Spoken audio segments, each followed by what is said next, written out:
श्री शिवाय नमस्ते। शीतल आरती की कथा। आरती अगर हो सके तो आंकड़े का अगर पुष्प मिल जाए, तुम्हारे यहाँ क्या बोलते हैं उसको, मंदार का फूल, आंकड़े का फूल, अकौए का फूल, जो शंकर भगवान पे चढ़ता है, छोटा सा होता है, घुंघरू जैसा होता है वो, उसको तुम्हारे यहाँ क्या बोलते हैं हरियाणा में? आंकड़ा, मदार, कुड़हर।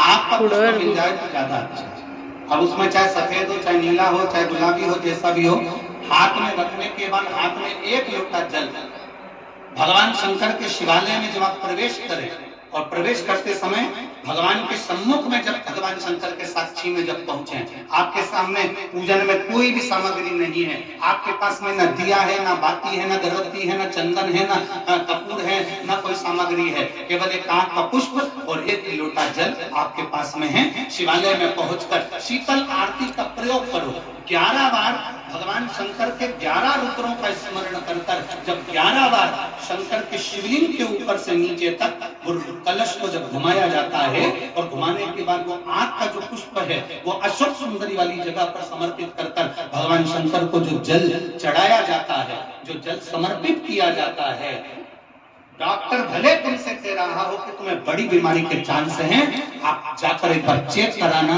तुम्हें वो बड़ी बीमारी निकलेगी ही नहीं, उस रोग से।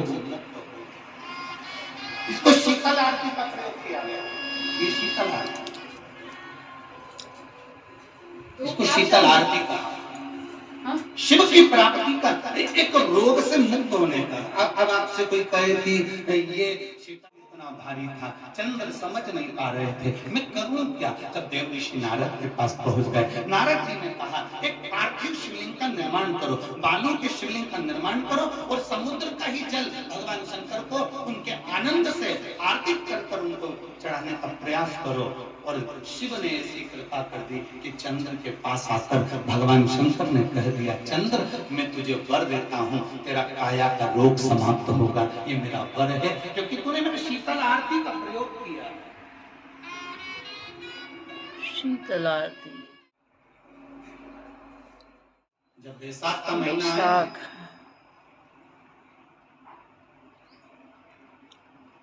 जितने यहाँ बैठे और जितने आस्था चैनल पर सुन रहे हो, जितने फेसबुक यूट्यूब पर कथा श्रवण कर रहे, जितने मोबाइलों पर देख रहे, प्रयास करना, बैसाख के महीने में मिट्टी के पात्र में जो रात्रि भर जल रखा हो, मिट्टी के पात्र में, अगर आपके पास में घड़ा हो, हंडा हो, नी हो, तो दिया हो, दीपक हो, कुल्लड़ हो, कोई भी तुम्हारे पास में जो मिट्टी का पात्र, उसमें जल भरना।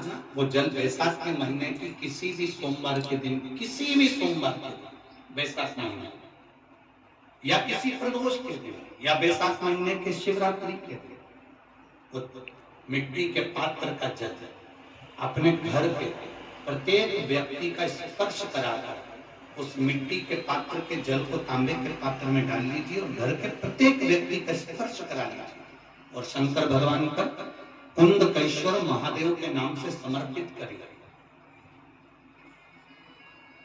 कुंडकेश्वर महादेव, कभी जीवन में पीछे पलट कर देखने की जरूरत नहीं पड़ेगी, आप उन्नति की सीढ़ी की ओर बढ़ते चले जाओ। बैसाख महीने में मट्टी के पात्र का जल भगवान शंकर को समर्पित होना चाहिए। उसका सुख महीने में मिट्टी के पात्र में जल शिव जी को अर्पण करना पूरे परिवार के साथ।